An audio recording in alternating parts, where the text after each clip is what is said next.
अस्सलाम वालेकुम। Question mid term के सब्जेक्टिव पार्ट के क्वेश्चन नंबर 1 जो बेसिकली है वो 10 मार्क्स का था।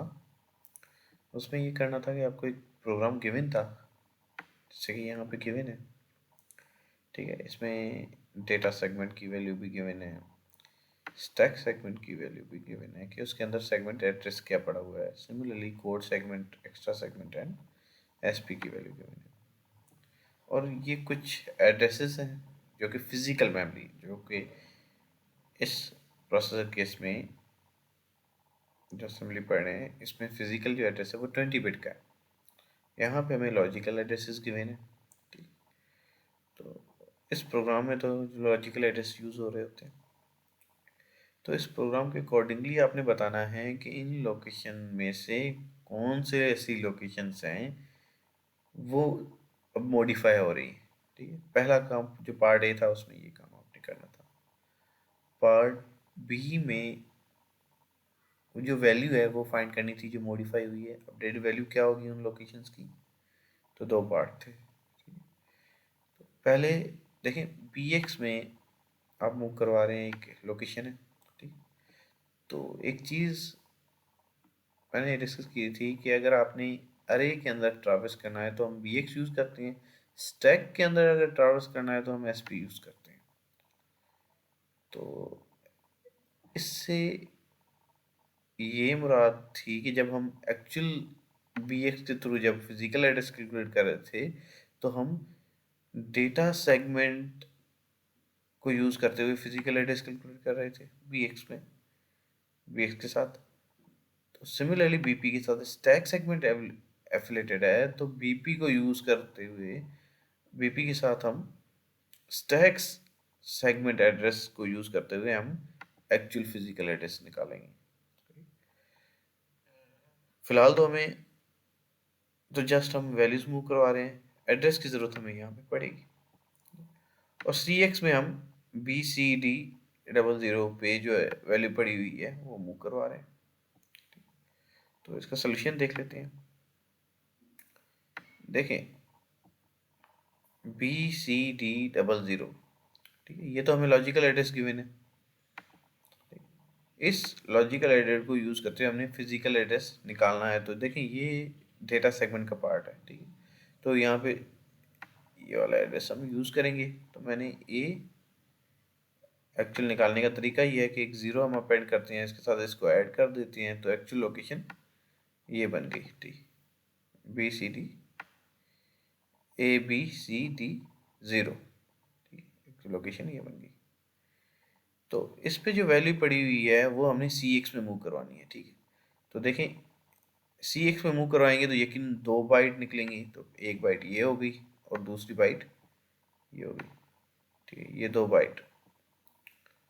तो ये दोनों के दोनों बाइट हैं, जिसमें लोअर बाइट क्या है 15 है और हायर बाइट क्या है 32। ये लोअर होगी, ठीक है, और ये हायर बाइट है।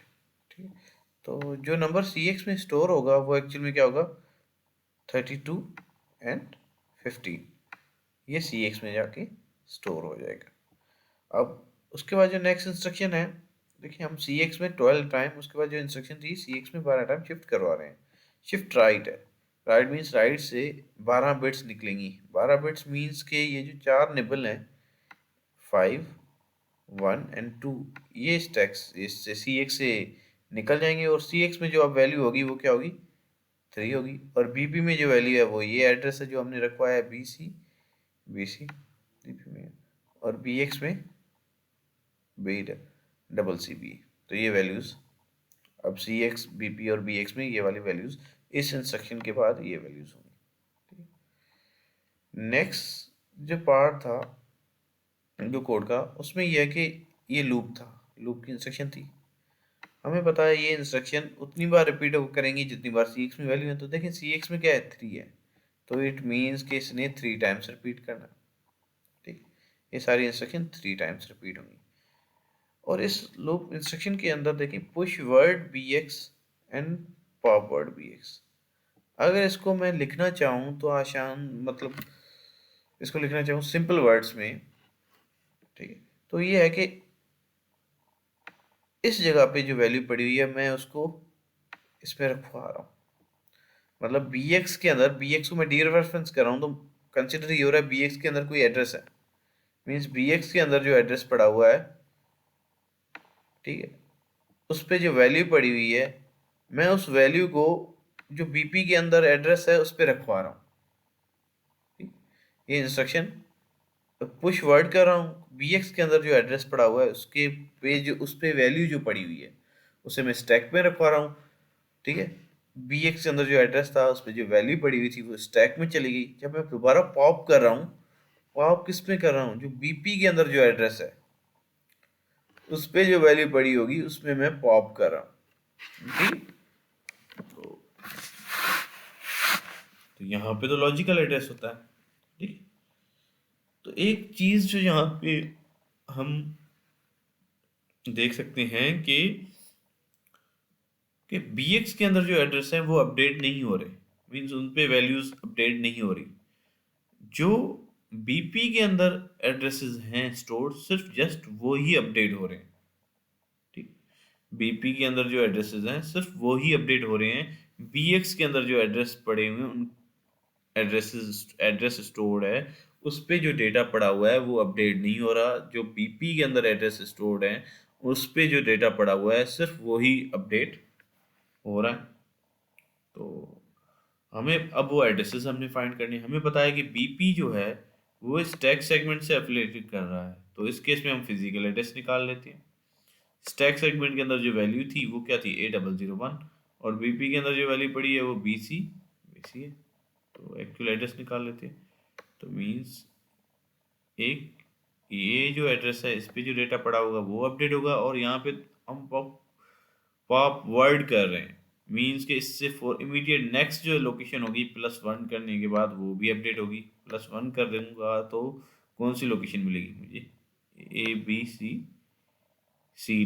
तो सिर्फ ये दो एड्रेसेस हैं जो अपडेट होंगे, ठीक।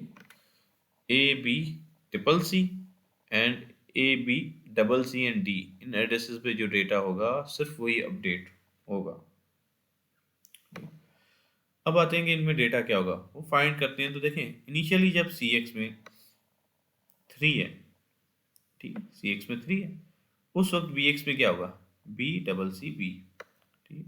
तो इसका मैं BX के साथ DS एफिलेटेड है बाय डिफॉल्ट।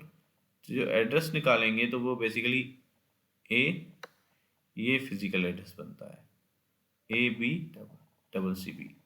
इस पे जो डेटा पड़ा हुआ है वो किस में आ जाएगा, वो इस लोकेशन पे आ जाएगा। नेक्स्ट टाइम जब CXC2 होगा तो उस केस में क्या होगा,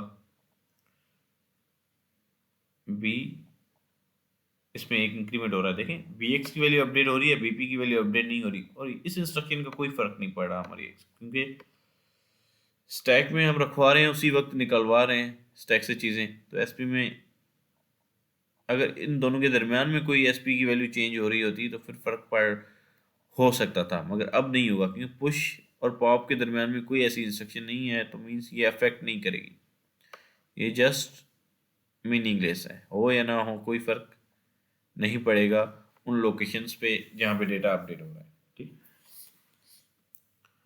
तो फर्स्ट टाइम इस जगह पे जो डेटा पड़ा होगा वो यहाँ पे जाके स्टोर हो जाएगा। नेक्स्ट टाइम इस लोकेशन पे जो डेटा पड़ा होगा, ये इसकी वैल्यू BX की वैल्यू अपडेट हो चुकी है, BXA CCC हो गया है। इस पे जो डेटा पड़ा होगा वो इस जगह पे जाके स्टोर हो जाएगा, और जब CX की वैल्यू 1 होगी उस केस में दोबारा से 1 ऐड हो गया BX में, तो BCCD पे जो डेटा पड़ा होगा वो स्टैक में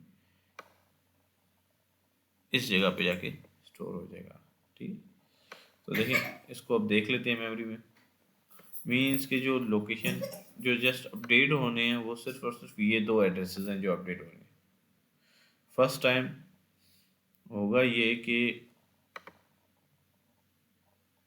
इस और इस लोकेशन पे जो डेटा पड़ा हुआ है वो उठेगा और यहाँ पे आके स्टोर हो जाएगा। मीन्स के 23 ने यहाँ पे आ जाना है और A0 यहाँ पे आना है।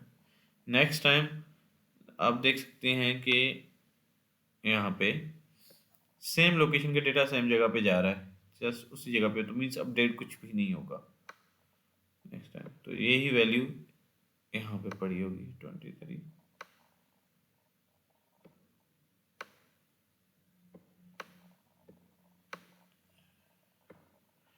और नेक्स्ट टाइम क्या हो रहा है, जब सी एक्स की वैल्यू 1 होगी तो उस केस में जस्ट ये वाला डेटा जो है ये इधर जा रहा है, जाके स्टोर हो रहा है। तो मीन्स इस वक्त क्या डेटा पड़ा हुआ है, यहाँ पे A0 पड़ा हुआ है और इस लोकेशन पे क्या पड़ा हुआ है, C2 पड़ा हुआ है। तो मीन्स कि यहाँ पे A0 आ जाएगा, यहाँ पे C2 आ जाएगा। तो फाइनल जो वैल्यू इनमें अपडेट होगी वो ये होगी इस लोकेशन पे। सिर्फ 2 लोकेशन अपडेट हो रही हैं और उन पे जो लास्ट में जो वैल्यू होगी A0 एंड C2 होगी। तो ये सवाल जो क्वेश्चन नंबर 1 था उसका आंसर था।